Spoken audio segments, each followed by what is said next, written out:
So the story is really important to be told on the big screen. I think this is one of the first modern day sort of tellings of the conception of the SOE, which is the Special Operations Executive.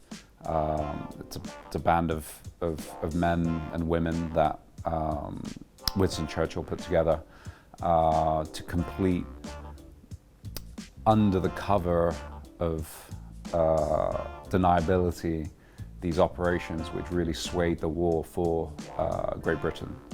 And so they were a really integral part of defeating the Nazis and accomplishing the goals that were set. So my character, Freddy the Frog, he's a frogman. So he's a waters expert, a demolitions expert. He's a cool, calm, collected young man who has a very sort of strong and concrete presence. And so when everything's sort of hitting the fan, you can trust Freddy to be, you know, the cool hand Luke of the company. And for me, it was really sort of putting my trust in Guy. It was what brought me to the character, was the fact that I know that each and every single one of those characters on screen is going to have that flair. And so I didn't see it in the initial draft, but I knew they were going to make something out of everybody. And that's what they told us, and that's exactly what's been done. Creating the look of Freddy is always a team effort. We have the amazing head of wardrobe, Lulu, who picks out some of the most phenomenal outfits for all of us. And then Guy always has the last say and always has the last little twizzle on the hat, how we wear the hat. He's a very stylish man. He's got great taste, and I think he's put that into all of our characters. And often is the case that we come on set and he's like, "Ooh, what size are you in that?" You know, looking to steal the jacket after, because especially Heron's costume, he's definitely, Babs is the sharpest chap on set. So a lot of the boys on set are sort of like, "Oh, what size is that, Babs? Oh yeah, nice." So you'll find that a lot of that goes missing by the end of production. And I think generally we're just a bunch of very stylish sailors. And it's such an amazing era, like 1940s and 30s, of like wonderful fashion. And so we're going to bring it back.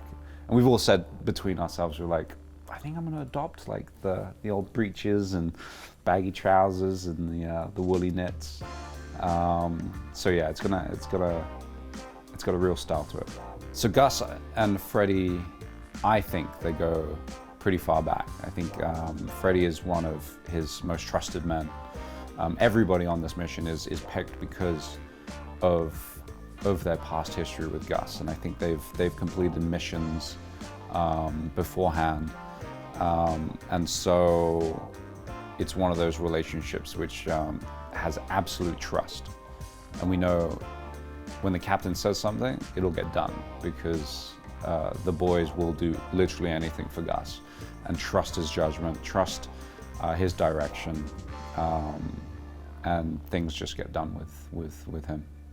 I think the relationships between all of us actually has a great sense of humor. We don't have particular sort of characters that we bag on. Often Hazy's at the butt end of certain jokes just because he's the youngest of the group. And so there's always that fun kind of humor. And Lassen is just one of those guys that you love to, I don't know, I suppose just enjoy watching him kill Nazis, which is such a terrible thing to say, but not at the same time, because we do take so much joy in what Alan brings to the character, and that's just this sheer ferocity. And Lassen historically was rather unhinged, so to see that is awesome. So our experiences out at sea have been amazing.